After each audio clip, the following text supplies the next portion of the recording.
si on veut tailler notre place sur les marchés, être d'avant-garde, bien, je pense que c'est avec des pêches un peu plus responsables que ce qu'on a vu dans le passé, autre temps, autre mœurs. Là.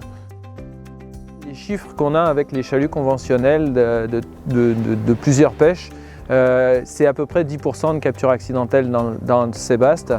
Et avec le chalut semi-pélagique qu'on avait mis en place, on était à 1% de capture accidentelle. Donc très intéressant au niveau de la diminution des prises accidentelles. Le chalut semi-pélagique, son grand avantage, c'est que oui, on peut aller faire de légers contacts avec le fond, mais on peut aussi le faire voler carrément au-dessus du fond.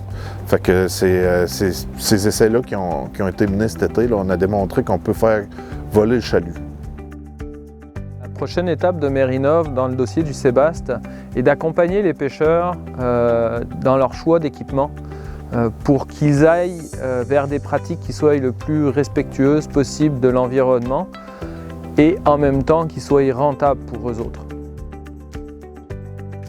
Toute la partie développement, la partie collecte de données, comptabilisation des données, la production des rapports, de faire les comparatifs, ben c'est carrément pas mon domaine.